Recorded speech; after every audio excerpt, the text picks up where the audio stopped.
Thanks so much, everyone, for staying with us. Let's begin from Lagos, where today we've got yet another batch of Nigerians who have returned from South Africa to Nigeria. The returnees were about 271 in number. They arrived at the Murtala Mohammed International Airport in Lagos at about 10:11 this morning. Before this very one, about 328 Nigerians had already been repatriated in two batches. The first flight, which landed on the 11th of June, brought back 262 returnees, while the second batch of 66 arrived in Lagos on the 25th of June. The second batch, comprising of 66 returnees, was facilitated by the chairman and CEO of ValueJet, which October Kunle Shoname, and we're seeing the chairman of Air Peace, Alain Oyema, also the chairman of Air Peace, helping to facilitate the rest of the batch.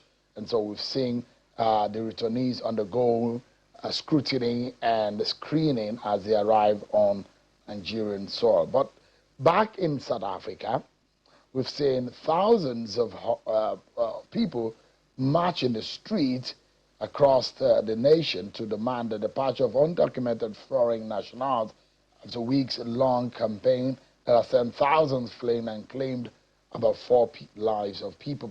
Police were out in force for the nationwide protest, which capped a campaign for demonstrations led by citizen-led vigilante groups that set an unofficial June 30 deadline for foreigners without papers to leave. Isolated reports of looting, stone throwing, and confrontation, including near Johannesburg, where security forces escorted a handful of foreign nationals away from a mob brandishing large sticks. You can hear what it looks like on the street of South Africa.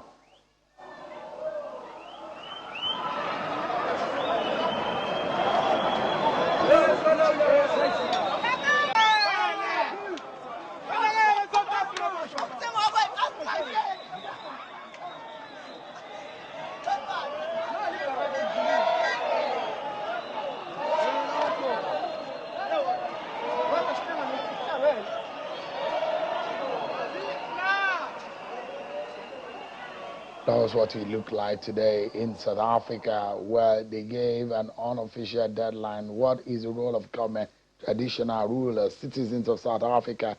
These kind of hate messages sending people out of their own soil. But what is the stake of Nigerian implications for those who are returning and our diplomatic ties with that country? I'm being joined by the advisor to President Bola Tinubu on Foreign Affairs, Dr. Demola Oshodi, who is live for us virtually tonight on the program. Thank you so much, Mr. Oshodi, for joining us tonight.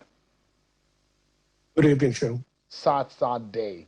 We're on the African soil, especially when we're talking about AFCTA, we're talking about Alliance Africa Unite. We're seeing this happen in another African country, happening to African citizens in that country. How is Nigeria received diplomatically? What is the official position of this government about this situation? Well, thank you. The Nigerian government has expressed its great displeasure about what's happening there, especially concerning its nationals. People being harassed, haunted, their businesses destroyed, people being wounded, and some being killed. This is really, really an unfortunate development for a sister country like South Africa. Nigeria has always been there for South Africa. Nigeria has always been the big brother. So seeing this happen, Nigerians being treated this way is rather unfortunate. The Nigerian government is taking steps to, escalate this. It's called in the South African High Commission. It's issued a statement denouncing it. And it's also warned against an escalation that would affect its nationals in the country. But most importantly, Nigeria is taking steps to safeguard its nationals. You mentioned the evacuation of most vulnerable Nigerians back to Nigeria, even countless more in the premises of the Nigerian High Commission in South Africa. This is rather distressing. It has imageries of what's happened in Rwanda in '94. I mean, obviously it's not to this level, but it is rather scary. You showed a video of people marching in the streets with weapons, with sticks.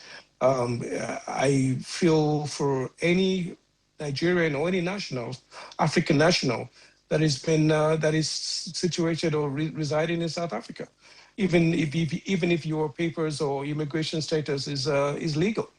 Now, it's important to note that this mob, this vigilante groups, are not attacking non-Africans. They are not attacking the 250,000 Chinese immigrants in South Africa. They're not attacking the tens of thousands of Indian immigrants. I'm not even talking about the ethnic ones, the ones that are originally from South Africa. The immigrants. They're not attacking the Lebanese. They're not attacking the countless Europeans that have come to open up shop in South Africa. They are only attacking Black Africans. It is rather ironic for Black people to attack Black people. It's like, and it's because of what? Immigration reasons.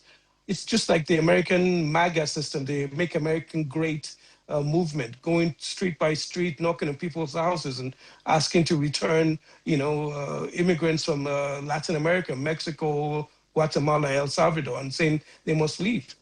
The government in South Africa seems to have outsourced its immigration policy, its immigration execution to vigilante groups, the March on March or the Odula movement. It is really rather unfortunate. So we in Nigeria has taken a very firm step towards this. We've asked the South African government to protect our nationals, to protect the properties, and to ensure that people that are harmed are also, in many cases, given retribution for the damages. Yeah, you look at what is going on. Even those who have properties, those who have investment in South Africa, who are Nigerians, and that testimony is as such that they were even trying to sell off. They are even trying to say, okay, yes, we're leaving, but no one is buying. And the march or the protest against non-documented, illegal immigrants in that country, but there are deliberate attacks on businesses of non-Black Nigerians specifically, because this is about the interests of Nigerians that we're talking about here. But there are those who will think that Nigeria is not just another country on the continent of Africa. The disrespect that we've seen from South Africa, there are those who will believe that the Tinubu government has not done enough to show South Africa that we are not just a country, we are Nigeria. It's Nigeria and the rest of Africa, Nigeria and the other countries on the continent. We are the giant of Africa in every sense of it. We cannot show as though we are a weak nation in a country like South Africa. We are being humiliated. And that's why you find Adams Oshomole, for example, speaking in that tone about how we look diplomatically, siding side by side with South Africa. We're not showing muscle, are we? The Tinubu government is really, really on top of things. We've moved out hundreds of people out, the most vulnerable out of South Africa. We've escalated this to the South African government, and we are taking steps to do more. The African Union is there. There's other, world bodies that will also do it. We have to do things incrementally, Sean. There's a lot of vested interest in both countries. There's a lot of investments in both countries. We also have a history together. We have been the two largest economies in Africa. So it's important we take things incrementally. We don't want to throw the baby out with the water, as they say. So it's watch and say, watch and think, watch and see what it's going to happen today, the June 30th deadline they've given, and see how much the South African government is taking steps to protect our nationals. We cannot and we should not move to extreme measures at this moment. We need to ensure the Nigerians there are fully aware of their rights. They know how to get in touch, and they'll be in touch with the Nigerian diplomatic community there in case of any emergency or evacuation. And they've also ensured that they keep a low profile while things are resolved. But South Africa is a very, very important business and investment destination for Nigeria and vice versa. Will not accept any sort of humiliation or definitely any huge damages to our interests there. It's just not possible. But I do assure you that we take the lives of Nigerians more important than even this investment that I'm talking about. And you can see the fact that the president has issued, has sent it sent its ambassador there. There's also the ministers of foreign affairs, Mrs. Bianca Odumeju Ojukwu, and Ambassador Nicolai. So we are on top of things. You see the Diaspora Commission also in any ways navigating this refugees, I could say, out of South Africa into Nigeria. So it's very important that your viewers are aware of the actions and the means that the federal government is taking to protect its nationals, and it will continue even beyond the June 30 deadline at the moment. That also will say it's beyond what the president says or what he thinks about what he does. Just imagine on the South America, on the North America, and on the continent of America generally, or even in Europe, can any nation of the world dare to treat Americans just the way South Africans are treating the rest of the Africans in that country? And the reason why people are saying, look, Nigeria we are a nation to reckon with. And that kind of situation, and where they pick out Nigerians isolatedly in some communities in South Africa, there are those who will say maybe sanctions from our nation to South Africa and some strong move should have been made. Why does it look like this government is reluctant to protect a diplomatic interest of our people? The government is actually doing the opposite. The government is actually protecting people. The statements we've made, the South African High Commission that was called in, messages to the president of South Africa, he's fully aware. You can see the fact that he's called these vigilante groups in and he's threatened them. He's reassured nationals living in South Africa about their safety. These are things that are happening underneath, on the ground, that we have to be sensitive about. Diplomacy has to be done sometimes in the shadows and quietly, so we don't exacerbate situation, we don't embarrass people, and we don't create an unnecessary tension. So I do assure you, Shemun, that the government is on top of things. We have right now we have our Minister of State on ground in South Africa, ensuring that this evacuation is done, ensuring people are protected, coordinating things with the Nigerian Diaspora Commission, and also having the international spotlight shone on South Africa. I mean, look at the World Cup. South Africa playing in the World Cup. You can see the barrage of criticism and the lack of support for the South African team, the Bafana. This is the direct result of the situation in South Africa. It's rather unfair. And Africa should be coming together to fight xenophobia, fight racism, fight neo-colonialism, fight against climate change, fight, protect ourselves against the ravages of war in DRC Congo, in South Sudan. So these are things that we should be focused upon, fighting things that against our common interests, not things that divide us. So the actions taken in South Africa, is something that goes against this. And Nigeria has always been a champion of its right, of its people around the world. It's quite sure. And you talked about things not happening to America. I can assure you that Americans have been arrested in Russia, in China, in North Korea, around the world. And the American government can only put diplomatic pressure on top of it. So it's the same process the Nigerian government is taking. It's things like this that we done delicately. But I can assure you that anybody killed, property damaged, or people hurt, it's not going to be taken lightly by the Nigerian government. We're giving this stern warning, and it's a beginning. Mr. Oshodi, the government has brought some of these Nigerians back home, but evacuation is not enough. And it's just part of the response. It's just one of the process of things in getting them back to shape and back home. What concrete plans is the federal government undertaking to support these returnees with reintegration, employment opportunities, or financial assistance? That's a good question. There is a plan bringing them back home. So it's not just bringing them back home and leaving them on their own.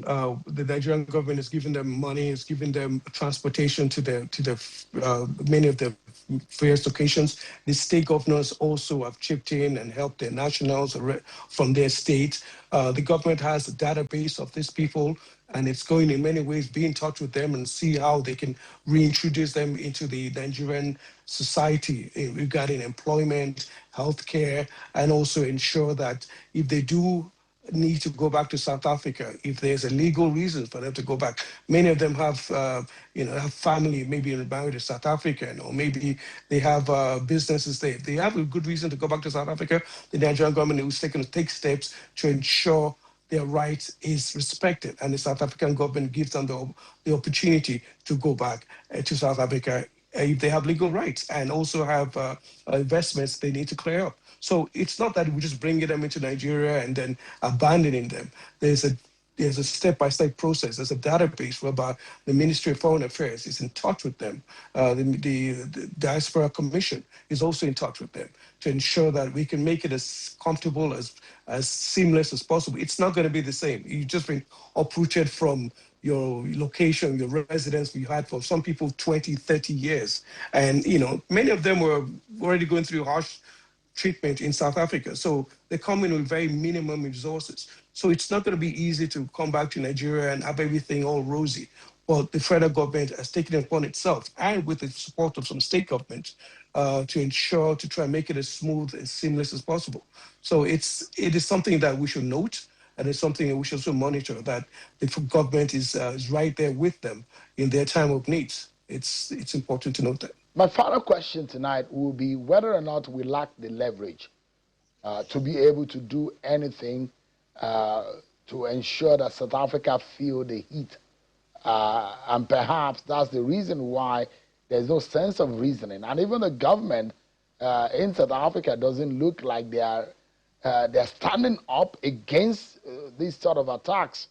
And perhaps the question will be whether or not there are stronger measures beyond just diplomatic protest. What are we doing? Because reciprocity is a strong language in diplomatic engagements. Somebody told me the other day and said it would have been good if Nigeria played South Africa in the World Cup, so we can show them paper and beat them 5-0, so to express our displeasure and get revenge. Unfortunately, we didn't make it there. But Sean, I do assure you the diplomatic way is the best way. We don't want to. I'm not saying we should, but I'm not saying you said we should, but we're not going to go to war with South Africa on this matter. We're going to ensure our nationals are protected through the right channels. The investments are also protected, and Nigeria comes out looking respectable and also taken into granted in all our dealings there. We have major businesses. Ghanaians are also affected. Malawians, Mozambique, Zimbabweans. Well, of course, Nigeria is the giant of Africa, and we do not accept treatment like this towards our citizens in any way. Even when the Americans were deporting Nigerians, we asked the Americans to be more respectful how Nigerians are brought back into the country. I mean, the Americans were putting people in handcuffs and leg chains. We found that rather, distasteful, and we expressed our displeasure towards that.